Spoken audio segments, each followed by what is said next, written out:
యోబు గ్రంథము 36వ అధ్యాయము 16వ వచనం ఒకసారి చదువుకుందాం. బాధ వలన వారిని విధేయులుగా చేయును, అంతేకాక బాధలో నుండి ఆయన నిన్ను తప్పించును. బాధ వలన వారిని విధేయులుగా చేయును, అంతేకాక బాధలో నుండి ఆయన నిన్ను తప్పించును. దేవునికి స్తోత్రం. ఈ యొక్క వచనము యోబు గ్రంథం అనే పుస్తకములో నుండి మనం చూస్తూ ఉంటున్నాం. యోబు గ్రంథములో యోబు యొక్క జీవితమును గురించి చదువుతూ ఉన్నాం. యోబు ఏ రీతిగా దేవుని యందు విశ్వాసం ఉంచాడో, యోబు జీవితంలో ఏ కార్యాలు జరిగాయో, యోబును పరామర్శించి అతనికి ఆదరణ మాటలు కలుగజేయడానికి అతని స్నేహితులు అతని దగ్గరికి వచ్చారని మనం చూస్తూ ఉంటున్నాం. యోబు అనే వ్యక్తి అతి భయంకరమైన నష్టమును, వేదనను అనుభవించిన వ్యక్తిగా బైబిల్ గ్రంథంలో మనం చూస్తాం. ఎటువంటి నష్టము అనగా, తన పిల్లలందరూ ఒకే రోజు చనిపోయారు, ఆస్తిపాస్తులు పోగొట్టుకున్నాడు. అంత మాత్రమే కాకుండా శారీరకమైన వేదన కలిగిన వాడిగా, శరీరంలో బాధలతో, కురుపులతో బాధపడుతూ బూడిదలో కూర్చొని ఆయన బాధను వ్యక్తం చేస్తూ ఆ స్థితిలో కూడా దేవుణ్ణి ఏ మాట అనకుండా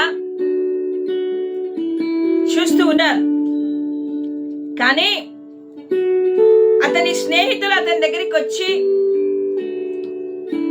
ఆయనకు కలిగిన దానిని బట్టి, ఆయనకు ఏదైతే జరగకూడదో అది జరిగింది కాబట్టి ఆ విషయాలలో వారి స్నేహితులు పరామర్శించి దుఃఖములో ఉంటున్న యోబును ఓదార్చడానికి వచ్చారు. నా ప్రియమైన వారులారా, యోబుకి ఎన్నో ప్రశ్నలు తన జీవితంలో ఉండొచ్చు. ఎందుకు ఈ యొక్క వేదన, ఎందుకు నాకు ఈ బాధ అని హృదయంలో ఎన్నో తలపులు తలచి ఉండవచ్చును. కానీ అతని స్నేహితులు అతని దగ్గరికి వచ్చి అనేకమైన వివరణలు ఇస్తూ మాట్లాడుతూ ఉన్నారు. అతని స్నేహితుడైన ఎలీహు అనే ఒక వ్యక్తి ఈ మాటను మాట్లాడుతూ, బాధలో నుండి ఆయన నిన్ను తప్పించును అని చెప్తూ ఉంటున్నాడు. ఇన్ని కష్టాలు, ఇన్ని శ్రమలు ఉన్నా కూడా, నువ్వు ఇంత దుఃఖము, వేదన అనుభవిస్తున్నా కూడా, యోబు, బాధలో నుండి ఆయన నిన్ను తప్పిస్తారు. ఎవరు ఆయన? ఎవరు బాధలో నుండి తప్పించగలిగిన వాడు? యోబు యొక్క బంధువుల, యోబు యొక్క రక్త సంబంధికుల, యోబు స్నేహితుల కాదు. ఆయన అంటున్నాడు, నీ జీవితంలో ఏదైతే సమస్యలు, ఏదైతే కష్టమో, ఏదైతే దుఃఖమో, ఏదైతే బాధను అనుభవిస్తున్నావో యోబు, వాటన్నిటిలో నుండి నీకు విడుదలను, మళ్ళీ నీ యథాస్థితిని, మరి పునరుద్ధరణ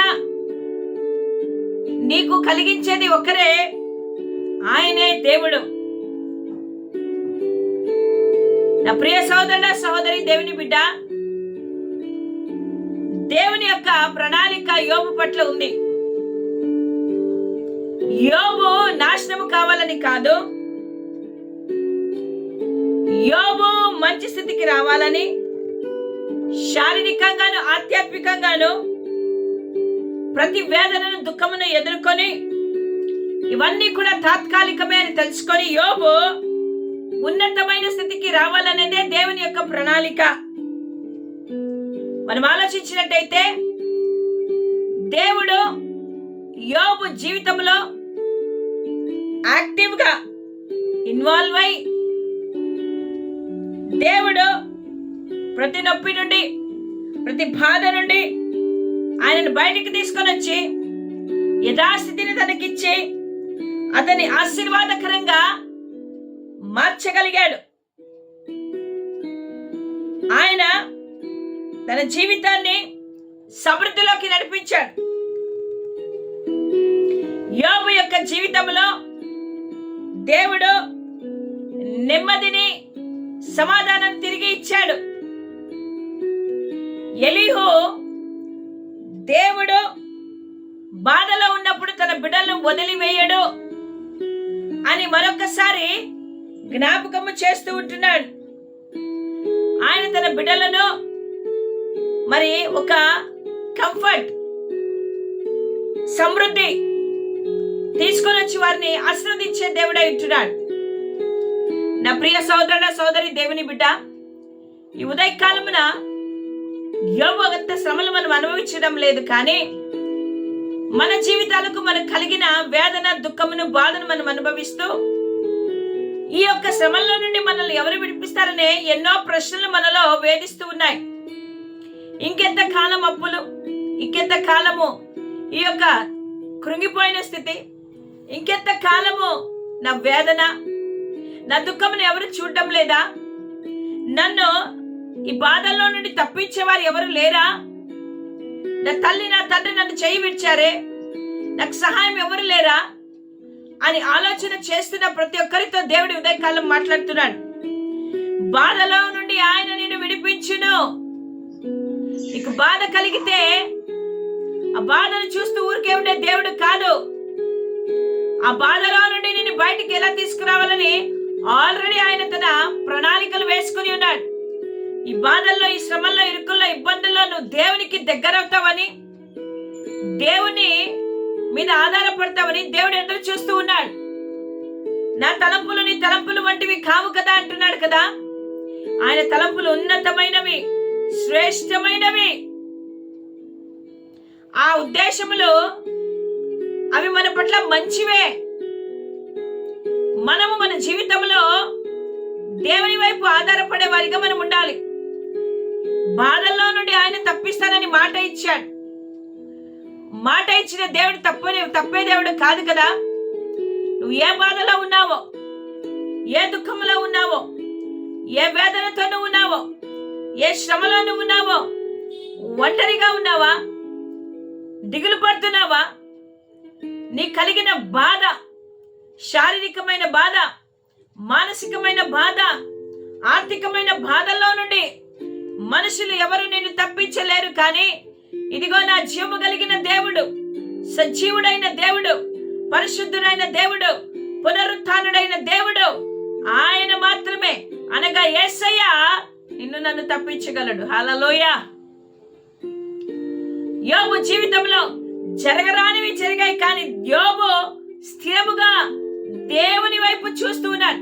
తన శ్రమలలో, తన బాధల్లో మనుషులు అవమానకరంగా మాట్లాడిన, నిందలు వేసిన, అతని తప్పుదని చెప్పిన యోబు దేని కొరకు కూడా బాధపడలేదు. కానీ ఆయన నోరు తెరవలేదు, దేవుని వైపు చూస్తూ ఉన్నాడు. ఈ ఉదయ కాలంలో నీకెన్ని బాధలు వచ్చినా, ఎన్ని శ్రమలు వచ్చినా, ఎన్ని ఇరుకులు వచ్చినా, ఎన్ని ఇబ్బందులు వచ్చినా, వేదన ఉన్నా, నా ప్రియ సోదరుడ, సోదరి, యోబు వలె దేవుని వైపు మనం చూడాలి.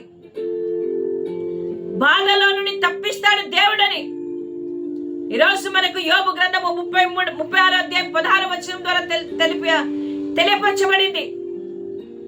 కాబట్టి వాక్యమును ఆధారము చేసుకొని యోబు జీవితంలో యోబును బాధల నుండి తప్పించిన దేవుడు ఈరోజు ఏ బాధ అయితే నువ్వు అనుభవిస్తున్నావో, బయటికి చెప్పుకోలేని పరిస్థితులు ఎన్నో ఉన్నాయి. మనుషులతో, రక్త సంబంధికులతో, స్నేహితులతో పంచుకోలేని బాధలు ఎన్నో నీలో ఉండి కుమిలిపోతూ ఉన్నావు. నువ్వు ఒంటరిగా పడకల మీద ఉండి కన్నీరు కారుస్తూ ఉన్నావు. దుఃఖముతో నువ్వు ఉంటున్నావు. పైకి బాగానే కనిపిస్తున్నావు, కానీ లోపల ఆ బాధ నిన్ను ఎంతో నొప్పి కలుగ చేస్తూ ఉంది. అటువంటి బాధలతో బాధపడుతున్న ఈ ఉదయకాలం మీతో దేవుడు అంటున్నాడు, బాధల నుండి ఆయన నిన్ను తప్పించును.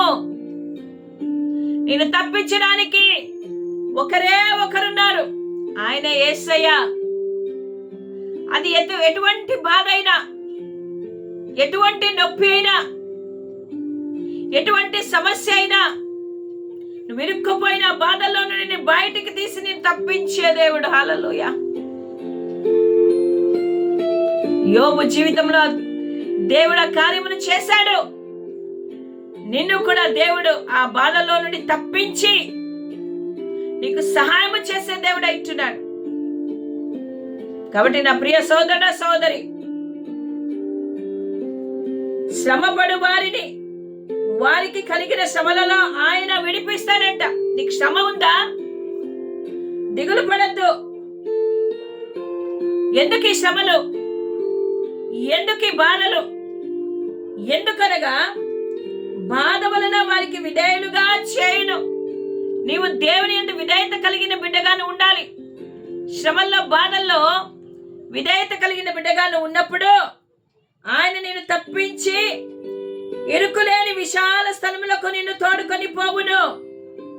నీ ఆహారమును క్రొవ్వుతో నింపును. విశాల స్థలమునకు, ఇబ్బంది లేకున్న స్థలమునకు, ఎంతో హాయిగా ఉండే స్థలమునకు ఆయన నిన్ను కొనిపోయి నీ ఆహారమును క్రొవ్వుతో నింపును. అంటే పౌష్టికమైన, తృప్తికరమైన ఆహారమును నీకు దేవుడు ఇచ్చే దేవుడు ఇచ్చినాడు. కాబట్టి ఉదయకాలమున మనుషుల వైపు చూడడం ఆపివేయి. నీ శ్రమల్లో దేవుని నిందించొద్దు. నీ శ్రమల్లో దేవుని అవమానపరచొద్దు. నీ శ్రమలలో దేవుని వైపు మాత్రమే చూస్తూ, దేవా బాధలో నుండి తప్పించేవాడు నీవే, నేను తెలుసుకున్నానయ్యా, నాకు సహాయం చేయయ్యా. నేను ఈ ఫలానా బాధలో ఉన్నాను, అప్పులనే బాధల్లో ఉన్నాను, అనారోగ్యం అనే బాధల్లో ఉన్నాను, అసమాధానం అనే బాధలో ఉన్నాను నాయనా, మరి కుటుంబంలో సమస్యలతో బాధలతో ఉన్నాను, నేను ఉద్యోగం చేసే స్థలంలో ఎన్నో బాధలతో నేను ఉన్నాను ప్రభువా, నా చుట్టూ ఉన్న సమస్యలను చూస్తూ ఉన్నావయ్యా, ఈ బాధల నుండి నన్ను తప్పించు అని అడిగినప్పుడు ఆయన తప్పించే దేవుడిగా, మనకు సహాయం చేసే దేవుడిగా, శ్రమ కలిగిన వారికి శ్రమలలో ఆయన విడిపించి ఆయన మనలను విశాల స్థలములకు తోడుకొని పోయి ఎంతో పౌష్టికరమైన విందును ఆయన ఇచ్చే దేవుడు ఇచ్చున్నాడు. దేవునికి స్తోత్రం కలుగును గాక. ఇంతకంటే మన జీవితాల్లో మనకి ఏది కావాలి? దేవుడు మన పక్షాన ఉండగా మనకు విరోధి ఎవరు? ఆయన మన పక్షమున ఉన్నాడు. ఆయన మన పక్షమున ఉండి కార్యములను చేసే దేవుడు ఇచ్చున్నాడు. ఆయన వైపు చూస్తూ, దేవా ఉదయ కాలమున నా బాధలన్నీ నీ చెంతకు నేను తెచ్చానయ్యా, వీటిలన్నిటిలో నుండి నన్ను విడిపించి ప్రభా అని దేవుని వైపు చూద్దామా? కళ్ళు మూసుకున్నట్టయితే దేవుని వైపు చూద్దాం. జీవము కలిగిన దేవుని వైపు చూద్దాం. దేవుడి మాటలు మన వినికిడిలో దీవించును గాక. ఆమేన్.